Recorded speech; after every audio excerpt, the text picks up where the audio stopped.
Recorded live from Orlando, Florida and Nashville, Tennessee, you're listening to The Dapper Danielle Show.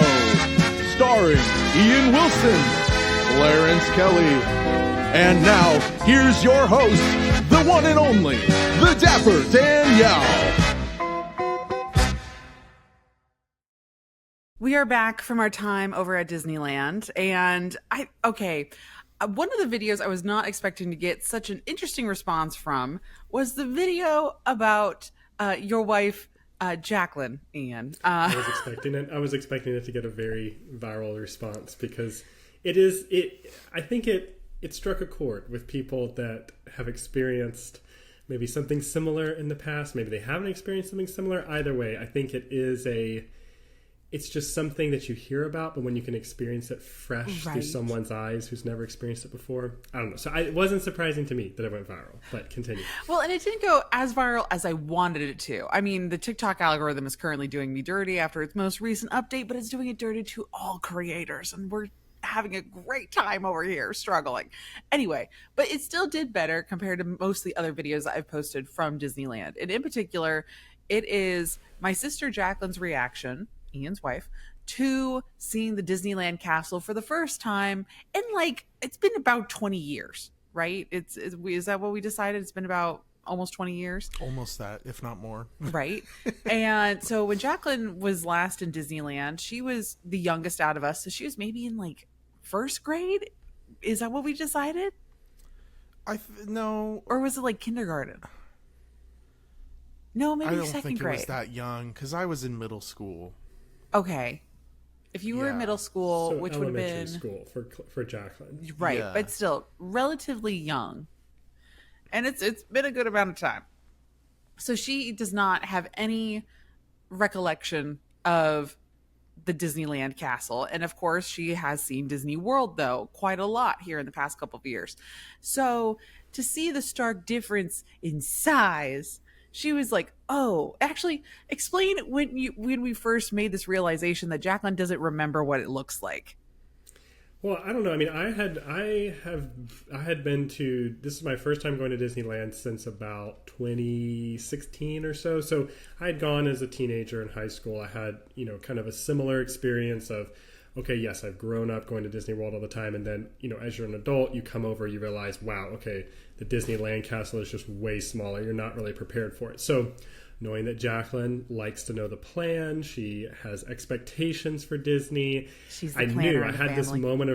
I had this moment of realization as we're walking through the gate of, oh, Jacqueline is going to come around the corner of Main Street and she is going to be looking several hundred feet into the air too high for the peaks of the castle and needs to adjust her gaze down a bit to make sure she finds it. And so I just said, Jacqueline, you need to start mentally preparing for the castle not being what you're expecting. Basically, don't expect your Magic Kingdom experience when you round the corner of Main Street here. Mind you, we're making this recollection as we're standing in line for security. We're about to enter through the gate. And she's like, wait, what? Yeah, had no idea. So it was very amusing because then she's like, what are you talking about or whatever and stuff. And I think I even told her, I was like, whatever you're imagining, I'm telling you the castle is small. And then whatever you're imagining is small, cut it down by another 3 degrees. It is smaller than even what you're imagining right now, just as a small castle. So it was very amusing. And then, of course, seeing her come around the corner and just be a bit, awestruck at how small it is. Because, I mean, I don't know. It's we kind of, you go around the world, there are houses bigger than the Disneyland castle, and it's not a bad thing. I mean, that's how it was designed. It's okay, that's the scale of the times. It was the technology of 1955. Exactly. I don't expect that Disneyland should have this massive castle in it, but it is just a really big adjustment coming from Disney World, I think, especially, and just you can see it from hotels, and it's at Disneyland, if there's someone tall in front of you on Main Street, you can't see the castle, so I don't know. It's just, I think it is a big adjustment to just kind of get down to that scale a little bit. But it's, I don't know, it's beautiful in its own way. So it's not to take anything away from it. I think Jacqueline felt the same way too when she saw it, you know, and experienced it a little more in person. But she really liked the walk around attraction. Like that's very fun. Going through this Sleeping Beauty story, which they have recently updated here in the past couple years. It looks gorgeous. The storytelling is great. Some really cool practical effects inside that walk around exhibit. So definitely worth going and checking out. The stairs at some points get a little scary and a little choppy, but you know, it's fine. Let's keep in mind though, we can fit a whole guest experience and a restaurant in the Disney World Cinderella's Castle. Oh, I know. Not just a little walk-through hallway that goes over the arch. Yeah, we do have a really good restaurant. It's pretty good. I'm gonna stay on my Disneyland hater path. Yeah. See, but and oh my goodness, the people in the comments, y'all were getting crazy in the comments, and were just like, ours is better. And Disney World's like, and the Disney World people are like, yeah, at least she's cute.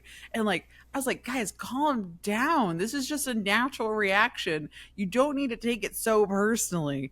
Yeah, I was very amused by the comment section. I was having to filter through some of those to make sure people weren't trying to throw hands between people in my Disney Worlders versus Disneylanders. It's gonna be like, calm down, y'all. This ain't a fighting match in the middle of my comments. So yeah, I had to go through and filter some of those. But who knew? Like, out of all things, my sister's reactions to seeing Disneyland after so many years. But there was other videos I'm surprised did not do as well on certain algorithms. Actually, it didn't do as well on either one. And it was our adventures on the Davy Crockett canoes. Another memorable event from that day at Disneyland. Right. I love that. I honestly was looking back and I'm like, I liked the canoes. I really did. And I would totally be willing to do it again. But I think it was only because I was with you guys. And again, we have canoed before. Was I perfectly in sync? Absolutely not. But we did better than half of the other people on our boat, you know? Yes, definitely. I wanted more people to know that. I think it's really interesting. Like, you know, I think sometimes you don't realize, like, getting to change your perspective somewhere that you go all the time, how fun that can be, you know? And I think sometimes you just, like, you experience Disney from the walkways, the main avenues, you're kind of going from point A to point B, and sometimes just having a slightly different perspective on something is, like, a really fun experience. And that's why we love sometimes when there's, like, a weird queue line that gets extended out somewhere, and it's like, ooh, we're going into this, like, kind of off limits area that we normally don't get to walk on or something, or you do a tour behind the scenes or something, and you just get to see a slightly different perspective. So I felt the same doing the canoes of, like, this is such a unique perspective to have, you know, to be on the water, to be, like, this close to the different, you know, boats and stuff that are kind of sharing the rivers of America with you. And it's like, I don't know, just a different experience, different perspective helps you kind of see things slightly different. So very enjoyable. And honestly, not as miserable to be with people that don't canoe. I mean, I think it would be helpful if you had people that knew how to row with you in the boat, but at the same time, it's like, that's Disney. You're not going to always have, you know, a perfect group kind of with you. It's still, like, a fun experience. Shout out to the cast members, because they really do. Like, the guy steering in the back and the one leading the front, like, if you don't, without them, you're not going anywhere. It's true. Yeah. You need that guy in the back steering. Yeah, or else we just keep hitting the island. Eventually we just strand ourselves over on the Tom Sawyer's, or we just flip the boat over there by Tiana's Bayou Adventure. Be like, help! Yeah, no, we need the cast member. I know it does kind of throw back to, like, the lost days of like, you know, in Disney World, when they used to just, like, rent jet skis and little boats out to people on lakes, and it's like the unsupervised Disney days, kind of, where it's like, yeah, we just gave people stuff to go do things. We just let them fend for themselves. They were fine-ish back then, but yeah, I don't know. But to do that in a park, though, is not the same versus out in the middle of Bay Lake and all that jazz. It's true. You come back with more paddles, you know, because in Bay Lake, half the paddles are chomped off by the alligators. So, you know, you just don't come back with as many paddles. Exactly. You're missing a couple people in your party. It's fine. Yeah. Not as many gators now, though. You know what's crazy? What? I looked this up recently because somebody on TikTok made me mad. Why? What made you mad? They were saying, so they were talking about gators at Disney World. Right. And someone commented, well, Disney catches and releases the mosquitoes and takes them to different parts of Florida and releases them. Mosquitoes? So I doubt they would ever hurt the alligators, because they were talking about how the post was about how like Disney kills the alligators. And so she was like, oh, they would never hurt the alligators because they catch and release the mosquitoes. That's what I've heard. And I'm like, that's stupid. That's ridiculous. 2, it is a fact.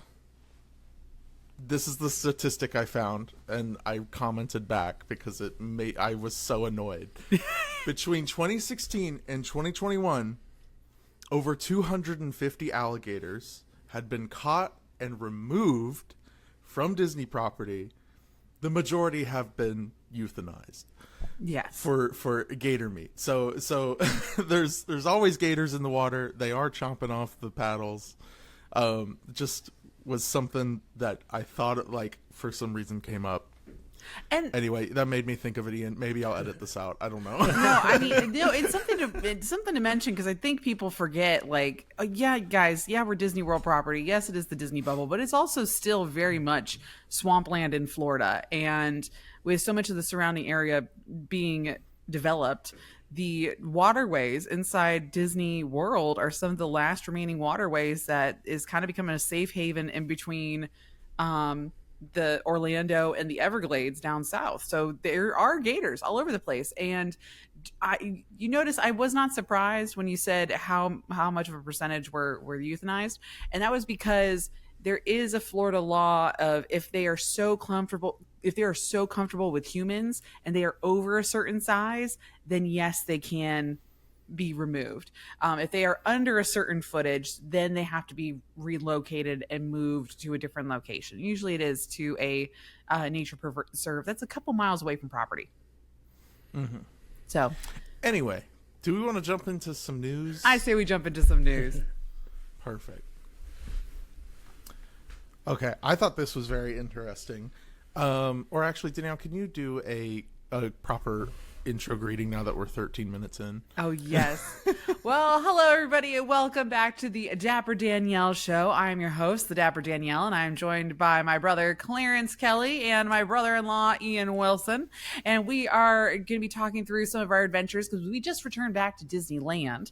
From Disneyland, we are back at home in our what was the vocab word I'm looking for? Our perspective, our home locations, respective home locations of Orlando and Nashville, Tennessee.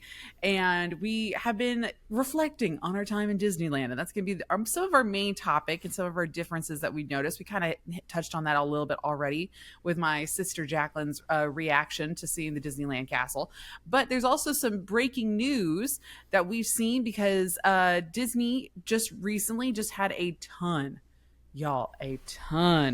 of social media and media people here on Disney World property at the time that we're filming this.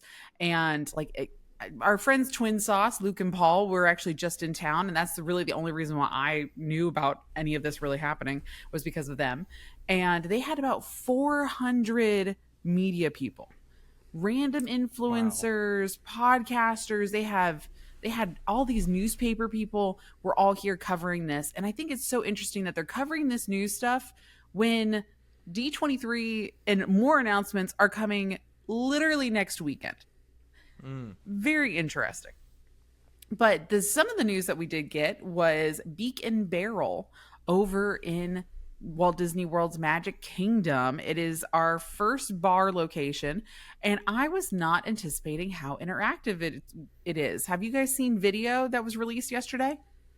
No, I've did not see it until I checked our show notes this morning and saw there was a link to it. I'm like, oh my gosh, this looks kind of cool. So opening August 29th of this year. So probably by the time this episode comes out, it will already be open. Now, did you guys hear about the craziness of the reservation system? No, No. what's that? So what happened is that the reservations were originally supposed to open on, was it the 14th?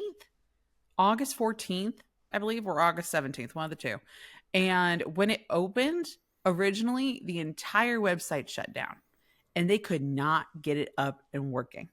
So you had thousands of people trying to get a reservation for this, all these people, and Disney's like, okay, we can't get it to work, we're gonna push it back a week from now. And so they just posted the reservations again on the 20th. Wow. And so on August 20th it went live again.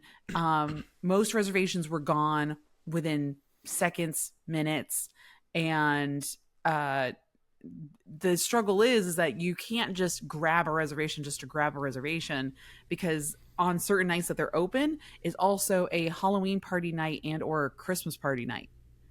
Wow. So even if you have a reservation for Beacon Barrel, if you don't have a ticket for that party, you're not getting in. Wow. Interesting. Now, where in Adventureland is this going exactly? This is going to be going right. So when you're looking at the Pirates of the Caribbean entrance to the queue, immediately off to the right, it's where the old Pirates version of the Bibbidi Bobbidi Boutique used to be. Okay. Oh, wow, yeah. So they've completely gutted that out. They've actually extended it out a little bit into the back of the gift shop area. So they have like a whole back area over there. And from videos that have come out that I've seen from our friends, it is very impressive. Rummy, basically the Barker Bird from back in the day of Pirates of the Caribbean, Rummy now is a regular character. He is a moving animatronic that will appear and disappear. That's nice. That's really nice they're doing an animatronic instead of like a digital, like a projection type, animated thing. Because Right. I like those, but the animatronic it's like so Disney, so classic Disney. It's I don't know, better in my opinion than the digital version. And he's kind of cute. He's really cute. Yeah. What's also cool is that they have interactive moments. It's almost like a mixture of Oga's Cantina and Trader Sam's Grog Grotto. So at one point, Rummy comes out and all of a sudden you hear this melodic like music going, and he's like, "Oh no, it's the mermaids. We have mermaid sirens."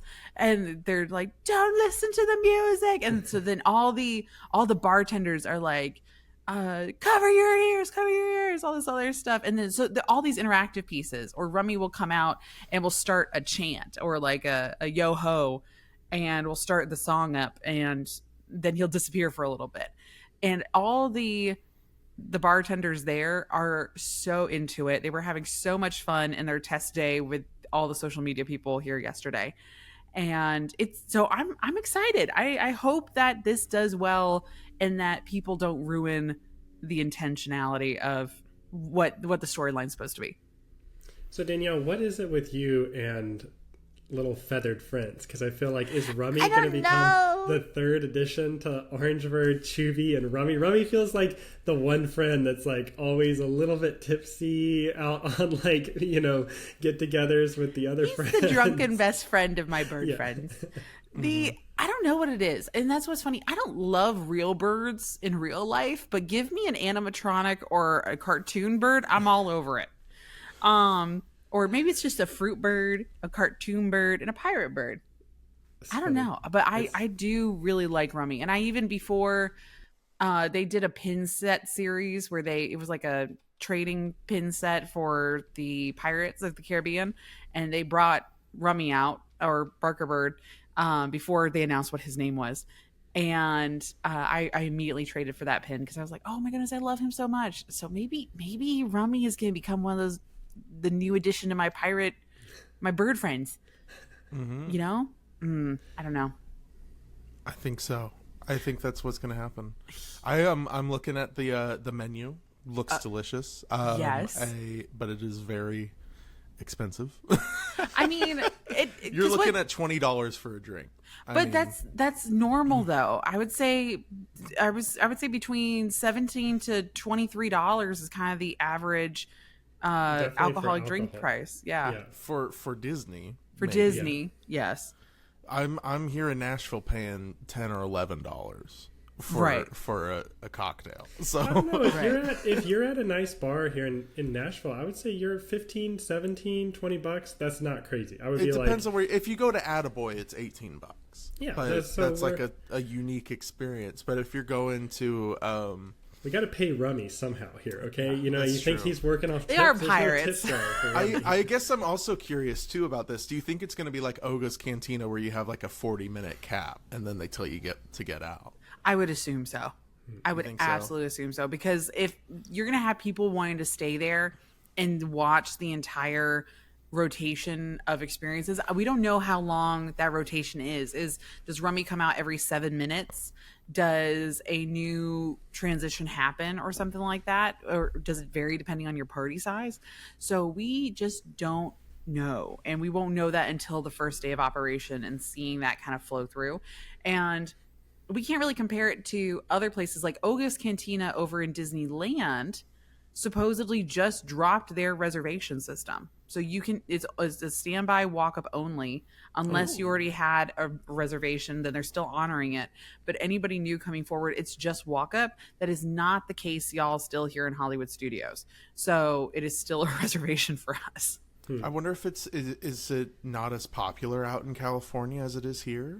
I think it's because it is a locals park. So I think they're trying to bring in more of the casual park goer and being like, hey, you don't need a reservation. Just walk up to the bar, get a drink, hang out over here with the smugglers and rogues, and then head on out. So we're over in Hollywood Studios, we're too busy, honestly. And we don't have the same kind of local rotation going through.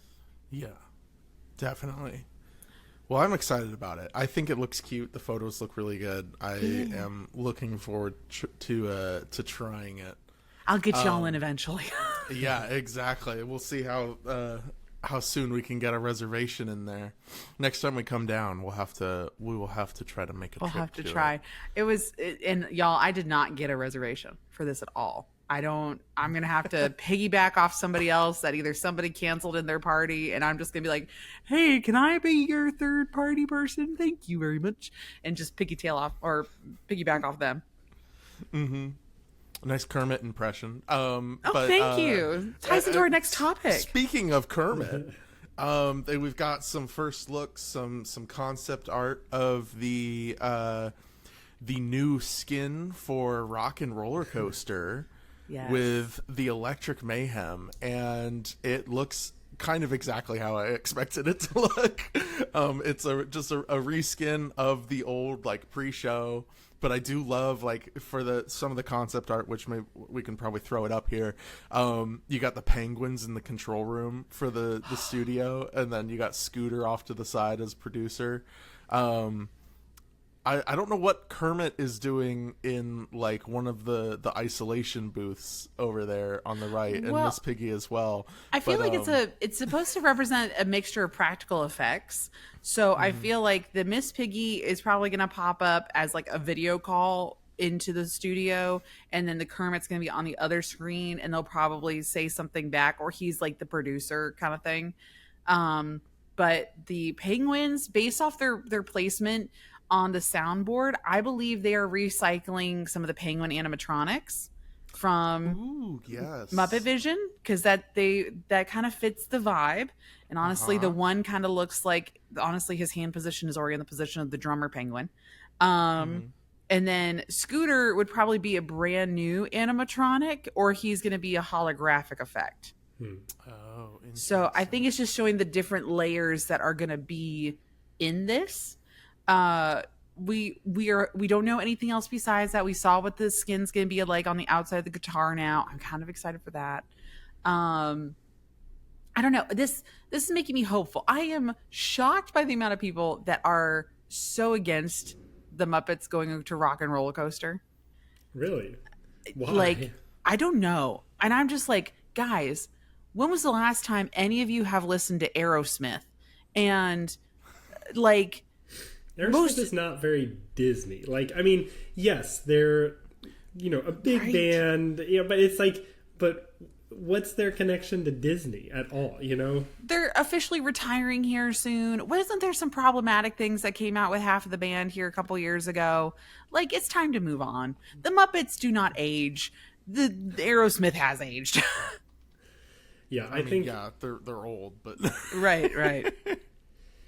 yeah, it is a little weird to me too. It's like, because I feel like on the one hand too, it's like everyone's sad that Muppet Vision is gone, but then it's Right. like, okay, well, if you want Muppets back in the park, like, let's take them anywhere we get them, you know what I mean? Like, and Rockin' it's a good coaster. It just needs maybe a little more life in it, you know. I think part of the choice for Aerosmith is like it's like the classic California vibe, like very well known, you know, just California all the way kind of. And so, but Dr. Teeth is like a perfect trade-in for that, of extremely California vibe, but very Disney in its focus, you know? So I feel like it makes a lot of sense. Plus it's like, I don't know, Aerosmith, I don't know, like the Dr. Mayhem, the whole band is a little bit unhinged, which makes a lot of sense for the like rock and roller coaster setting, which is this like very, you know, rock and roll. We're just zooming through the city doing, you know, crazy rock and roll band stuff.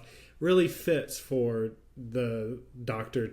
Teeth, Electric Mayhem kind of vibe. So I don't know, to me, I don't really see why you could be too upset with it. The only thing I thought was a little interesting to me, and maybe Clarence can speak to this more because I'm not an expert, but I would say I think of the big red guitar as a like stadium rock, very classic, like electric guitar style. And I think of Dr. Teeth and the Muppets as more of a like British invasion style rock guitar. Like just the electric guitar style doesn't seem to fit Dr. Teeth as much. So I wish they had changed the shape of the guitar body, not just given it the psychedelic kind of overlay, because that shape to me is just more like, I associate that more with like a Bon Jovi, Aerosmith, like a Guns N' Roses type rock band, whereas Dr. Teeth is a little more like 70s vibe to me somehow. I don't know, just in my head that's like how I would like do it, but I don't know. I think it's because Floyd is technically like Floyd and Janice are the guitarist and the bassist.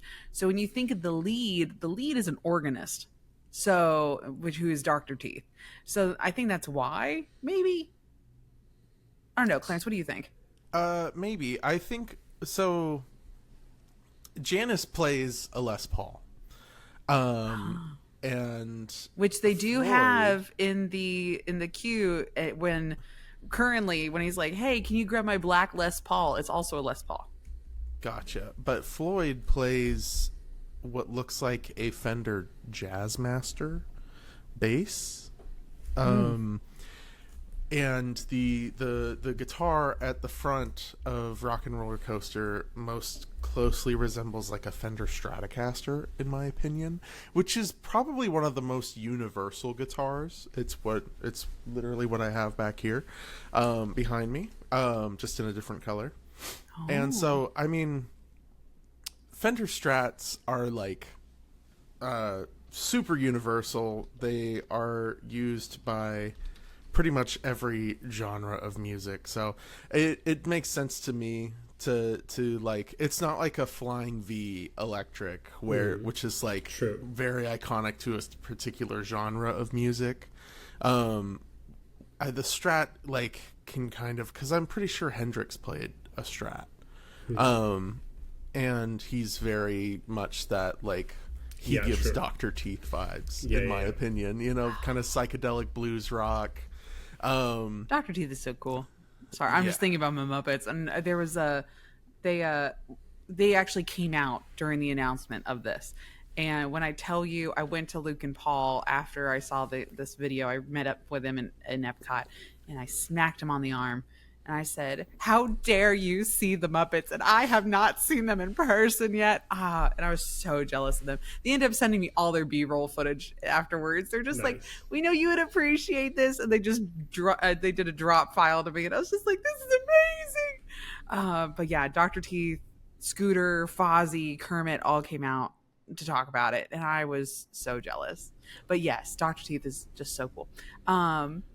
And yeah, so that's why that actually is a very good point, Clarence. Thank you for explaining the instruments to us, because I was like, oh no, that's actually a really good point. I love that.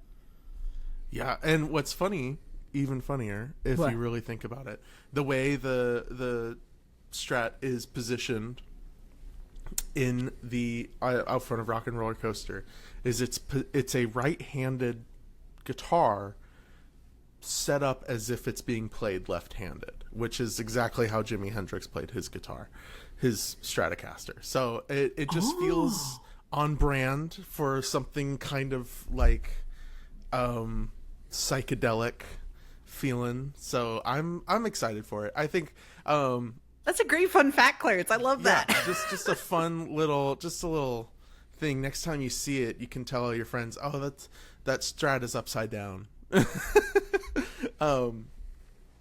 Yeah, but I am gonna be sad that Steven Tyler is not gonna be greeting us anymore in the ride, but I will be very happy to see Dr. Teeth and Animal and the rest of the gang. See, this makes me excited for the pre-show, because I'll gladly go into the show and then chicken exit, and I'll be very happy. You gotta give it a ride at least once. I mean, no. It doesn't seem like they've announced the soundtrack yet. No, and y'all, I've been done so dirty by the holiday overlay soundtrack for Guardians of the Galaxy. The only reason why I wrote it twice, right? I am so afraid to go on to Rock and Roller Coaster, and if they mess up the audio, I'm going to wait. I'm going to spoil it for myself, and I need to hear what the audio sounds like to make sure it's worth my time. And if I'm going to go on this for the first time, because if they mess up the mix for the Electric Mayhem, and if it's not the oh yeah, everybody grinning, everybody winning, I don't want it. Yeah, I need Can You Picture That playing while I'm riding through. I'm going to be mad if it's like one of the covers they did from the Disney Plus show, which the Disney Plus show was fun, but I didn't love all the covers that some of them were good, some of them were not my favorite. Yes, I agree. I would even be okay with the just because I like Jack White, You Are My Sunshine, the song that Jack White did with the Electric Mayhem for the TV show a while ago. It's not that You slow. Are the sunshine of my life. Yeah, that's a little too slow. It's just kind of groovy. It's like yeah, you're probably right. It'd be great. I would also be interested to see what they're going to play in the courtyard of G-Force Records. And if we assume that the record studio is going to be the same, honestly, y'all, this is going to be such a quick overlay turnaround. I would not be so, and I think that's why they haven't announced any dates yet. And if they do announce dates, it probably will be at D23. I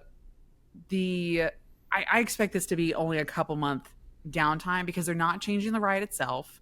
The outside is just getting a brand new decal repaint, and most of the queue is not changing. Yeah. Dang. Well, something else to look forward to. I say we move on to our last news segment that we want to cover. Something that is changing quite a lot. Yeah. Well, this one, okay. So what happened was, during this whole media event thing that they didn't really have too much to add to it. They just threw in some random new preview art of what else is coming to Big Thunder Mountain here at Walt Disney World. It has currently been down for refurbishment. It will not be opening until January of next year. So we still have a couple more months until then. But they dropped some new pictures of things going wrong in the cavern. So we're adding a little more interactive, timed theme to this. And so you're getting into the caves. It's going to be beautiful. Oh, you're in Rainbow Caverns. And then it makes it seem like, oh no, there's going to be an eruption. And that's what really pushes you forward into the attraction. Which I do like the reference to Rainbow Caverns. That does have a reference to Disneyland's history. And I'm interested. We know that there's some new animatronic animals that have been added to the outside. So they were testing donkeys, and they actually have like a little more movement to them, and they actually have a new covered area. If you were not familiar with the storyline, the original storyline of Big Thunder Mountain, it is in my book, and you should go check it out. And we kind of go through some of the details of tying in the Bullion family, the Society of Explorers and Adventurers, and I hope all that story stays and we're just plussing it and we're making it more obvious, because I think for the longest time I would say these references and these things and people are like, what? I don't see it. What? And so now hopefully this will make it more obvious to people. But you were telling us in California, Danielle, that the storyline for Big Thunder in Disneyland and Disney World are different. So do you think this is a move to kind of unify the storyline for both Big Thunders? Like both towns are going to kind of have the same backstory? Because it seems like the one in Disneyland is kind of like the ghost town, it's like that the town is kind of decaying and there's some of the kind of things go wrong in the cave, but there isn't quite that same like menace from the actual like Big Thunder Mountain itself. Kind of, it's like just kind of that there's just decay in this, but then there's kind of this whole like backstory to the corporation side of things for Disney World and Magic Kingdom. And so I don't know, it's like I feel like that, not that it's like conflicting necessarily, because it's like they're different rides, different locations, but I wonder if they're kind of trying to move to like unify those together so that it's kind of more of a consistent, like this is just the Big Thunder backstory and why the town is the way it is, and maybe there is something in the mountain that's causing things to go wrong with the mining operation. But we actually have a flooding scene. And that's a really big difference, and like the main key point of like the whole thing is that the town literally dried up, not only just in the gold, but it had a drought. And so the spirits of Big Thunder became angry and basically flooded the entire town. So when you're on Walt Disney World's Big Thunder, you are cutting through the town in that really bouncy section towards the middle end, and there's water everywhere. That's why the guy's randomly in the bathtub just spinning around. The guy's trying to pail water out of his wagon, and it's because they had a flash flood. And then originally, down towards where the McDonald's fry cart used to be, it was supposed to be a stagecoach, and it was sunk into the ground. And then the ground solidified around it, so it was just permanently there. So that's why they sold French fries out of it. But the wheels were all covered. It was covered in this like fake dirt, and it was covered up to the middle of the wheel. Very interesting. Right. So that story was tied in, but since that storyline is gone further down into Frontierland, I don't know if it'll stick around or what, or if they're going to change it slightly. But these elements are not over in Disneyland's version. Yeah. So I'll be interested to see how similar or how different we will be. Mm-hmm. We'll be interested to see how much better the Disney World version will be. Honestly, I have been missing our Big Thunder so much. I'm so excited for it to be so much smoother. They have a brand new track, brand new everything is going to be going in there. I think I'm more worried about how much is not going to be the same because we just published the book, right? So like I already know we're gonna have to do some things. We're gonna have to already add and plus and change up the I Love Disney's Magic Kingdom. But now I'm like, oh, if they change all the fun facts and everything that I put inside the Big Thunder area, am I gonna have to change all this again? I don't know. You're just gonna have to do a second edition. I know. I'm not angry about it. An updated version of the book to release. Just sell a couple more copies, it'd be great. Exactly. Well, then that way you can be the person that has both versions of the book. You can have the .1 version and then the updated with, because Beacon Barrel's not in the book. Anything about Piston Peak is not in the book. The Villains Land's not in there. So yeah, you're gonna once all of that opens, and because isn't Radiator Springs also coming to Magic Kingdom? Yeah, that's Piston Peak is going to be is going to be the Cars extension there in the middle. I didn't write anything about Liberty Square, or no, we did write Liberty Square. A lot about Liberty Square. But we did mention Liberty Bell. We did mention Tom Sawyer's Island. And there are some other little like things that are being added and plussed here recently, I feel like, throughout the park. And if Tomorrowland suddenly gets a little bit of love, not saying it's actually going to happen, but like Buzz Lightyear is actually going to be updated here in the beginning of next year. Okay. And they announced that also over at the media event. They got to mess around with the new guns and the little new laser things, and the new targets. They got to mess with those, and I'm really excited for that plussing.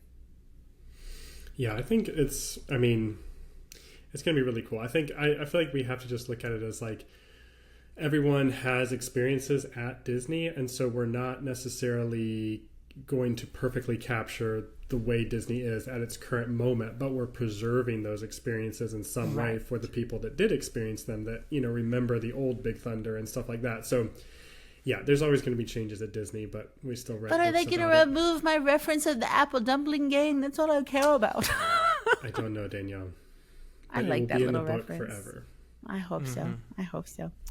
All right. Well, that just about wraps up our news. But some of our we still have more to talk about, though.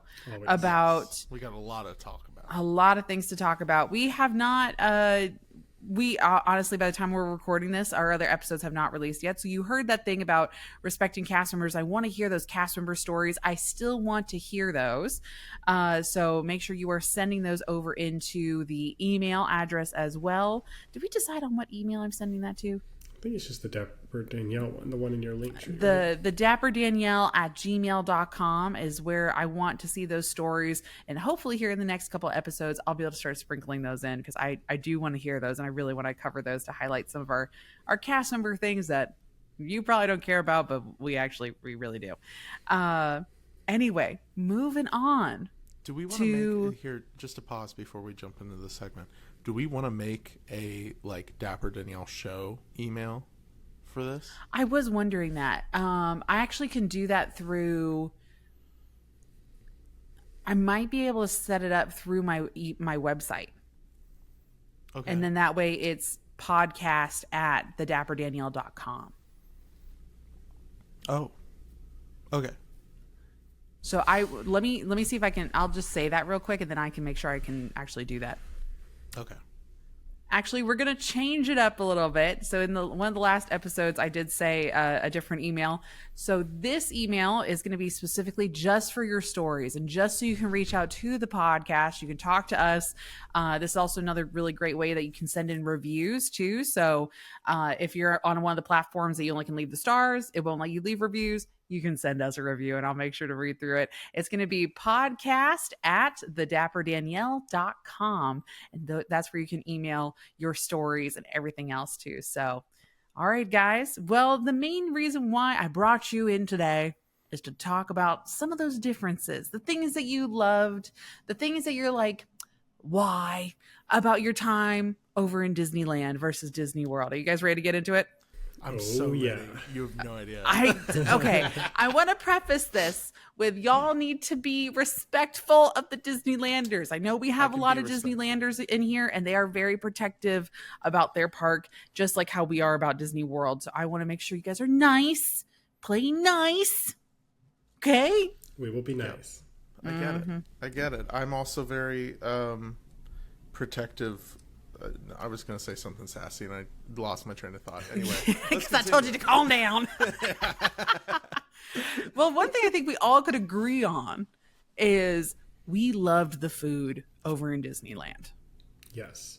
Although I would say, okay, this is interesting. Just to start it off on a controversial note, anyways. Oh. I would say that the food was not that much better compared to what I expected. I think I always heard that, the food in Disneyland is just so amazing. It's so good. It's so good.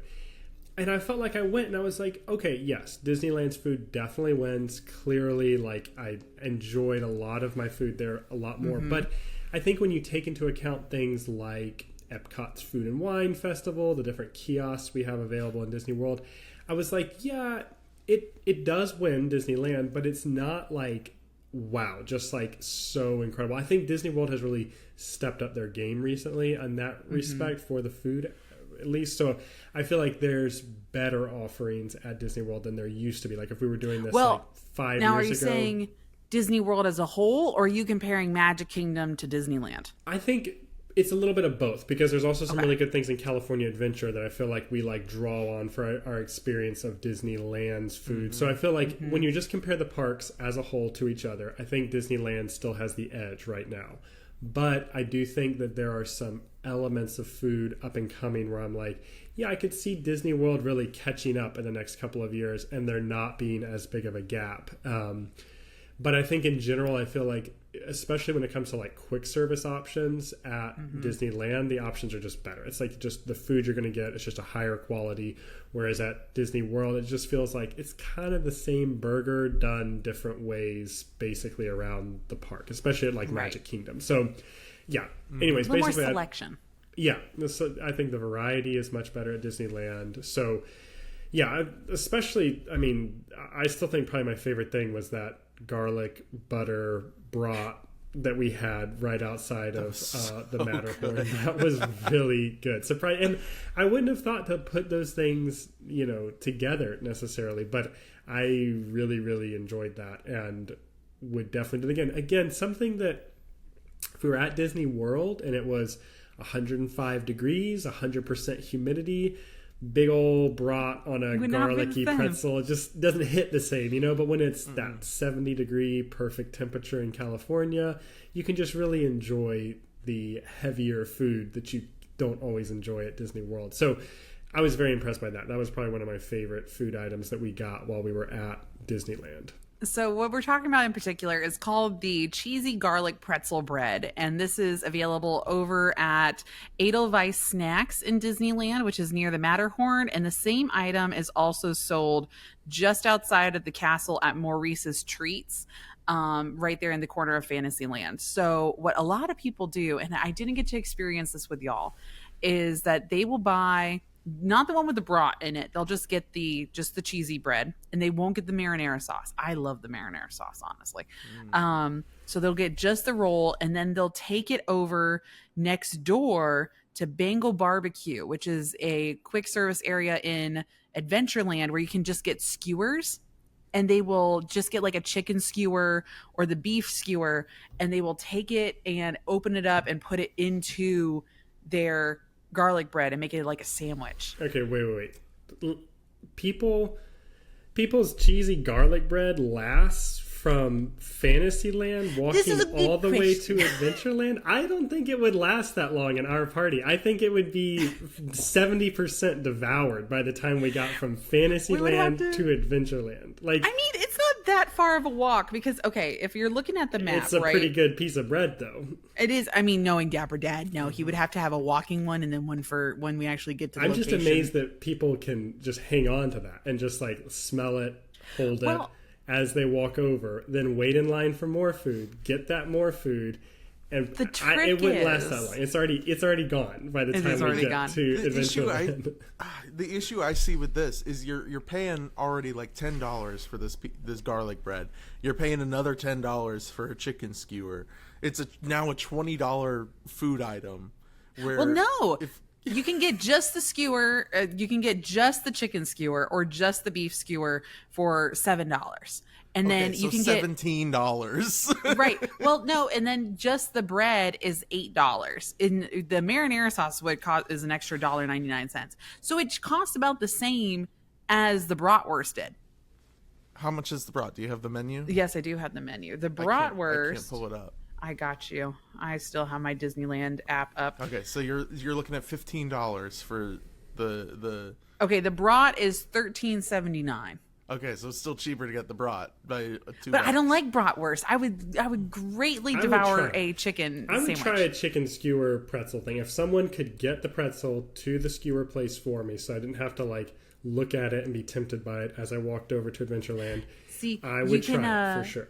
You can mobile order the skewers, but you can't mobile order from Maurice's Treats. So while you're getting your bread in line is when you say, I'm here, and it's within walking distance. It forces you to speed walk over there to pick up your mobile order. Maybe we should get the skewers first. Get the skewers, then walk over to the bread. And then we have two skewers, and we have one to eat on the way over to the bread and one to put in the bread.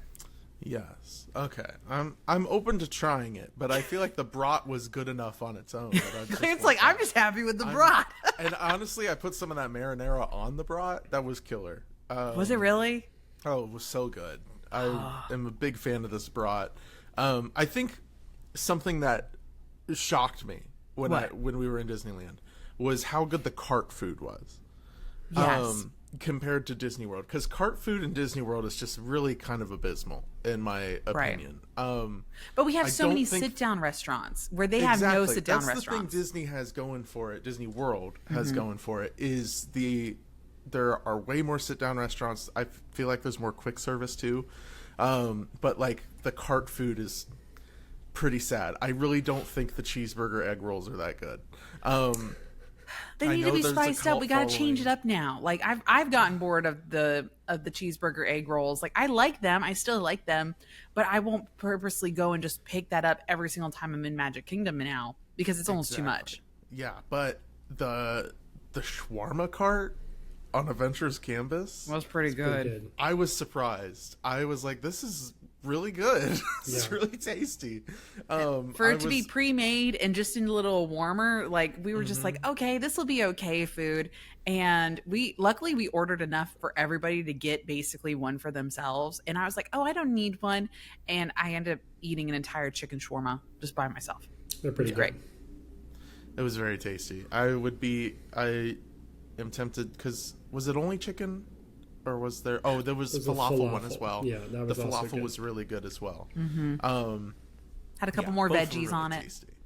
Yes. 2 food items controversial for the Dapper Danielle show. This might get me banned as a host, but the churros were the exact same in my opinion. I felt like there was maybe a nominal, point for Disneyland's. It was a little warmer, a little less humidity, soggy. Sure, but basically it was just a churro. I didn't feel like there was a huge difference. Well, and the other controversial opinion I have, I didn't think the macaroon was that good. The big red macaroon, I was like, honestly, I agree. Yeah, just I don't even care about this. Like I've had macaroons in Alaska that were better than that macaroon in my opinion. So to me, that was just like complete just wash. Like we can just forget about the macaroon. I don't know. Other people in our party liked it a lot. So I'm not saying there's no merit to it. If you like it, that's great. For me, that was a big, like, hyped up thing about going to Disneyland. And then I felt like I had it. And I was like, yeah, it's just kind of a macaroon with a lot of frosting. Me and Jacqueline really liked it. After having that one, I need to go to Epcot and go into the France Pavilion and try their raspberry macaron. To see how it compares, because now that I still have like that taste fresher in my mind, I need to go do a comparison, because I would agree with Jacqueline. It was a little perfumey tasting. It wasn't bad, but it was a little perfumey. It's because it's got like rose or something in it. Yeah, right. So. It just tastes a little odd. I would agree with Ian. I also don't really like macaroons to begin with. I've had some really bad ones, and then I was like, oh, this one's actually pretty good. Just because that should be the standard. I must have had just really bad macarons.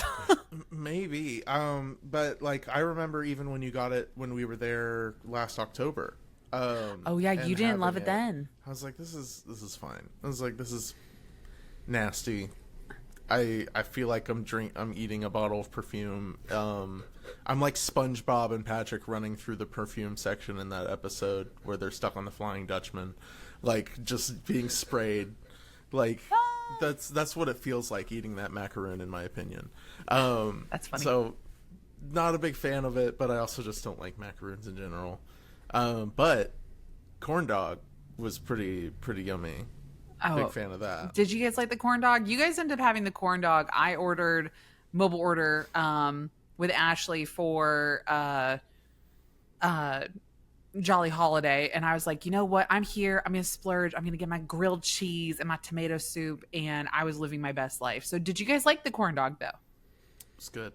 I thought it was a good corn dog. I felt like it wasn't as good as the brat in the pretzel roll, but I agree with that. It was for like a corn dog. It was a good corn dog. I haven't really had a corn dog at Disney World ever. I don't think. I can't really think of a time I've had a corn dog at Disney World. So I mean, I don't the really only know place how to where them.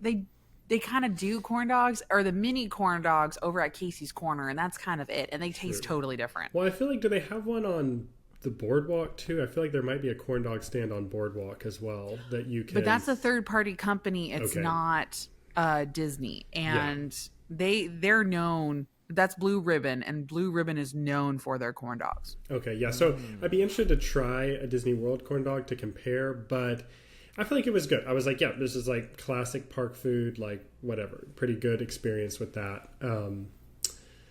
Yeah, I don't know. And then maybe, okay, so switching gears. This is another really interesting part of my experience that's sort of related to food and just kind of general like amenities, I guess, at the park. But Yeah. very interesting. I felt like the bathrooms were extremely limited at Disneyland. I was not prepared for that because I feel like at Disney World, there's a bathroom at every corner. It's very large. You're never waiting really. It's pretty well kept up. I felt like the Disneyland bathrooms needed some attention. Most of the places I went to, I felt like, I don't know, I feel like when you're at Disney World, it's like, okay, you run into a bathroom over by Space Mountain. There is like a bathroom attendant there actively working to make sure it's clean, it's tidy, it's, well maintained. Mm-hmm. I feel like at Disneyland, it was like all the bathroom attendants were on break that day or something, or there was just less of them maybe like circulating, kind of trying to keep them kept up, because it just felt like, I don't know, just most of them were dirty. Most of them were way smaller than I was thinking would be, appropriate for the level of people that are coming through the park. Right. So I don't know. I feel like that needs some, and just, little things like, lights kind of disconnected slightly, doorways, just old paint, it just, I feel like walking to the bathrooms, I was like, man, I feel like I'm walking out of Disney into like some random spot in California that's not as well kept up. So if you're listening, if you're in charge of bathrooms at Disneyland, personally, I feel like they could use a little attention, just a little upkeep, little expansion, bring them into the 21st century. I don't know, just my opinion. I felt like the bathrooms were, and I'm not a big bathroom comparer. I don't really have notes normally when I go. You're not like our friend Beastly Appetite, who literally does the series of best places to poop in Disney World and exactly. Disneyland. Yeah, I don't have a super strong opinion, but I just felt like that was a pretty noticeable difference for me of just like, I don't feel like the bathrooms are as good at Disneyland compared to the ones at World. Well, and we've been really spoiled here in Disney World, y'all, because here recently, most of our bathrooms have gone through major refurbishments. So like the bathrooms over in the UK pavilion, I'm thinking like the Epcot ones in particular. Mm-hmm. The UK pavilion bathrooms got refurbed and extended. Same with the ones over in the America pavilion. I think very Morocco's nice ones up by Guardians of the Galaxy and Connections now. Those are very nice new bathrooms. See, and those are all in very busy places. And when you're looking at the Disneyland map, they're really spread out. There's only 2 in Fantasyland, and one is all the way at one entrance. Bless you. Bless you. Thank you. As For I those sneeze. of you just listening and not watching, Danielle just muted herself to sneeze. I was very impressed with how quickly I muted myself, because that was a loud, violent kind of a sneeze. blind mute too. You weren't looking and you just like clicked on it. Still, I knew where the button was, and I just clicked it. Loud sneeze. Anyway, but as I was saying about these bathrooms, is that there's only 2 in Fantasyland and Disneyland, and one is located in between the Matterhorn and right before Alice in Wonderland's, and that's going to be the largest bathroom over there with the most stalls, and that's going to be the Queen of Hearts related bathroom. And then the other one is all the way over by Red Rose Tavern, which is on the far left side before you enter into the walkway towards Batu and Frontierland. And that one's so small, only has a couple of stalls in it. The next nearest one is all the way down in either Toontown or next to the Fantasyland Theater, which if you have to go, you're SOL. You don't have an option. You have to hold it in, or you got to stand there and wait in line.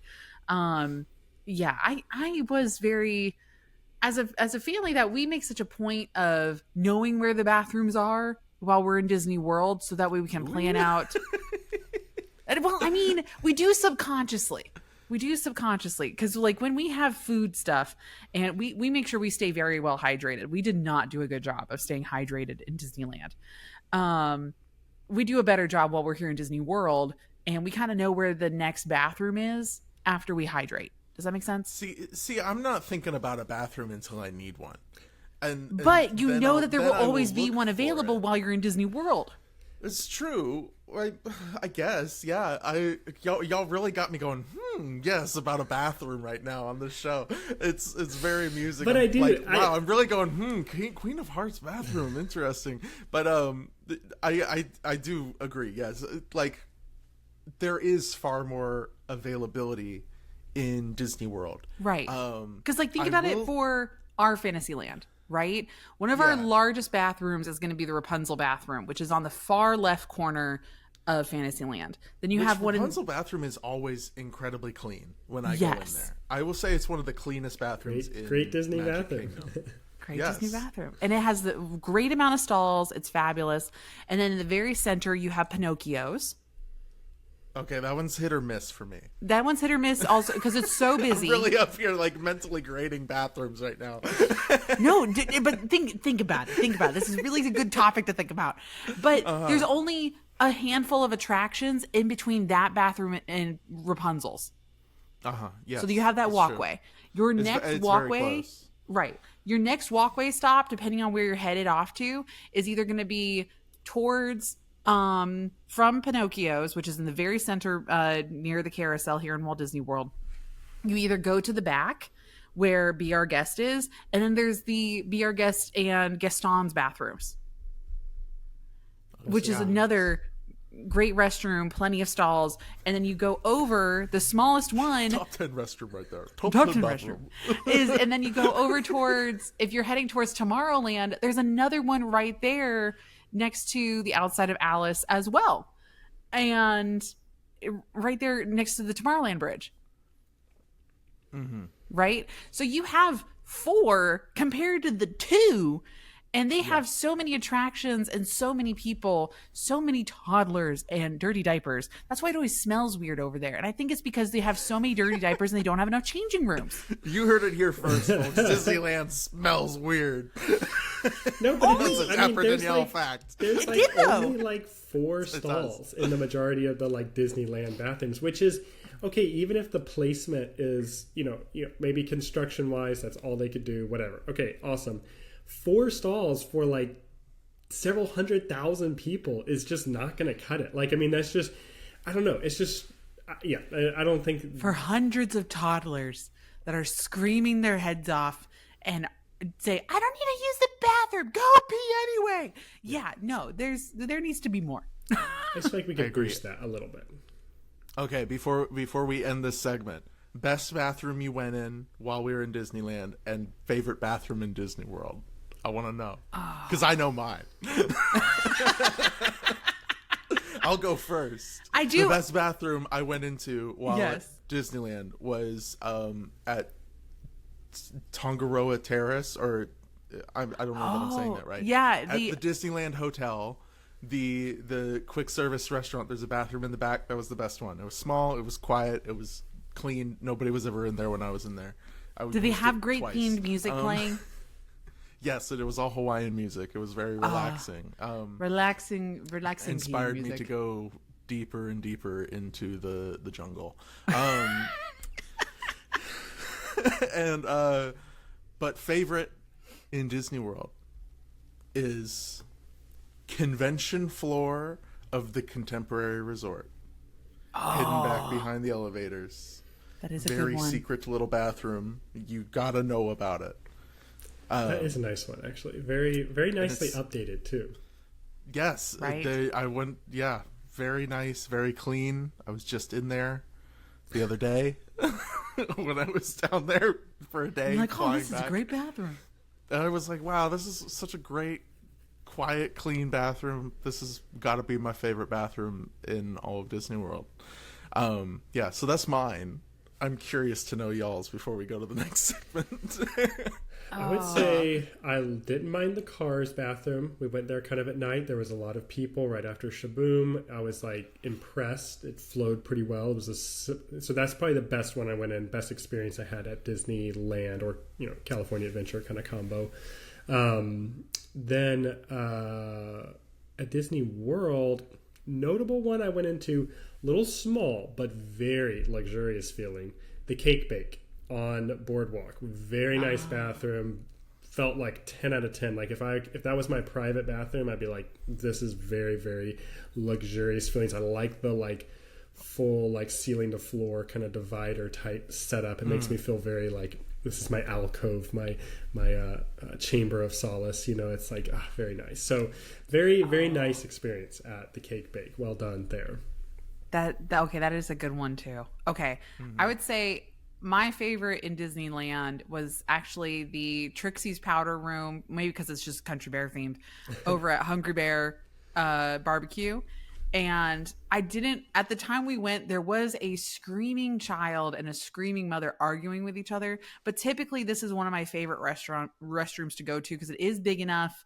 Usually it's not too busy. It has an easy flow in and out of there. And it's pretty dark and has a decent amount of air conditioning. So that one I do usually like, except for the one time that there was a screaming kid in there. The favorite one, since you guys were giving more resort specific ones, I do have a favorite resort bathroom. I will not share it though, because I want to protect I will gatekeep that bathroom. But I know you guys know which one. Message me afterwards. I shared mine. Yeah, but which was secret resort bathroom. Okay, I'm gonna bleep it out. You're like I'm gonna okay. Bleep You want me out to say it and then you'll bleep it out? Yeah, I want to hear it. I'll bleep it out and post. Okay, my favorite bathroom is over at the. Ooh, that one okay. where they have the vintagey music playing. Yeah. Yep. Good times. No one's ever in there. Immaculate. I've had some of the best time in there. Everything flowed nicely. It was great. Anyway, TMI. But everyone listening is just going to be like so curious. So curious now. And y'all ain't going to know. I love it. And that's where I even talked with Beasley when he was here. And he's like, Danielle, you got to let me know so I can find out the best one. I'm like, and I'm not going to tell you, bro. I'm sorry. You will just never know. Yeah, that's true. Yeah. I would say protect that one. I like protecting that one. I'm a fan. Right? Protect that one. Gatekeep, girl boss. We'll protect that bathroom. I've definitely used that one, and I didn't think about that one, but that one is really good. It is. But if I had to pick a park one, a favorite park bathroom, it is always going to be, and the one that I will specifically wait and try to go to, especially when I'm in Hollywood Studios, is the Droid bathroom over there in Batu. Okay. Because the reasoning why is that when a custodial cast member is stationed in Batu, they are not allowed to leave out of Batu during that shift. So they are constantly refreshing those restrooms and or cleaning up around the area. And there's only that restroom and the one over by the marketplace. The marketplace is more heavily used, where the Droid one, I don't know why, but it flows out a little bit better. Maybe because there's not like a food station, or there's not as many kids over there in like the marketplace side, because there's not like a gift shop directly there besides Droid Depot. And great AC, always blasting. And then if I hear they have one of the songs from the radio, like they play the radio station in Batu in there, and it's a bop every time. I love it. Gives a whole new meaning to rising moons, if you know what I mean. Literally. Or sitting moons. Well, I say this is a good pausing point, because we haven't even started talking about attractions, entertainment, some of the holiday things that we got to experience over in Disneyland. I did not realize we were going to talk so heavily on some of the news stuff, and of all things, bathrooms in Disney World and Disneyland. Who knew? But obviously this is a conversation that we needed to have, and we had some very heavy opinions on it. We needed to talk about this. And for everyone listening that's thinking, wow, suddenly I really need to go to the bathroom. You're welcome. This whole conversation has been subliminal messaging to you, for you to listen to your body and take a bathroom break if you need it right now. Right now is the time to do it. So, but before we let you go and use the restroom, and before we talk about anything else, we're going to break this up into a part 2 segment in this episode, and we're going to talk about all those fun things like the attractions and entertainment in the next one. So stay tuned for that. More to come your way. Thank you again so much for listening this far into the episode and hanging out with the three of us. We genuinely appreciate it. Some other things that we do want to talk talk about, though, we had a very successful book signing over in Huntington Beach in California. Thank you to everyone that went to that one. If you are looking for a signed copy by myself and Ian, they still have a handful of copies over at the Huntington Beach, California location. You can actually call that Barnes and Noble and place a order, and they will send you a pre-signed version to anyone in the US. To my friends outside of the US, I'm not too sure, but you can still reach out and see if they'll do international shipping. So more to come on that, but we do have another in-person book signing that's going to be coming up here in the month of September, in the very middle. It is going to be September 20th at the Chicago Anderson's location, the book signing at Anderson's Bookshop. I do have a link for that. It's going to be over in the link tree. It's also over on the Dapper Danielle website.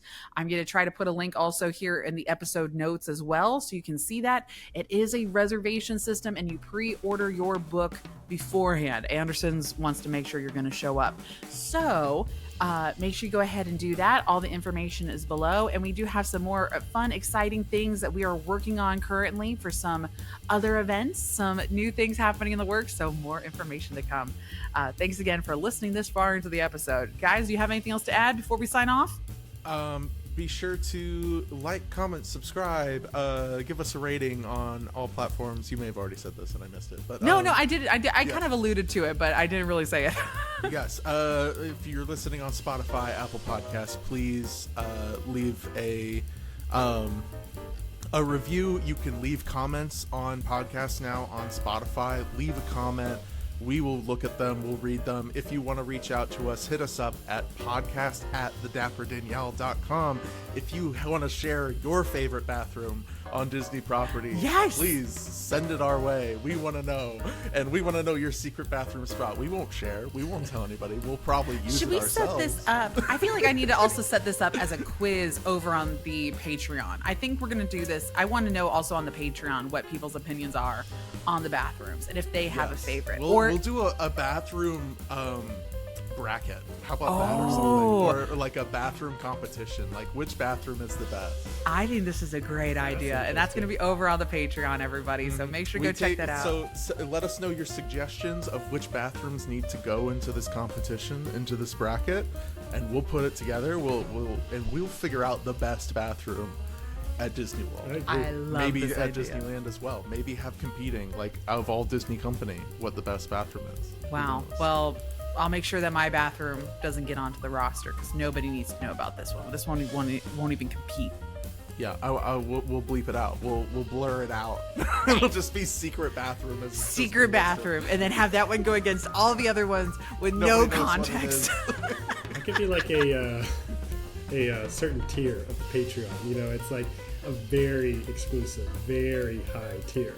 But it could be a tier of the Patreon of the Secret Bathroom Club. You get access to knowing what this secret bathroom Danielle's is. favorite bathroom. I love this idea. But then I'm going to have people $100 randomly hanging out over there being like, if I go to this restroom, will Danielle randomly appear? Probably, honestly. Well, until next time, everybody, thanks again for listening into the episode. Let us know your opinions over on the Patreon, over on the email, all of the things. And until next time, night-night, sleep tight, dream of churros tonight. And listen for part 2. Yeah.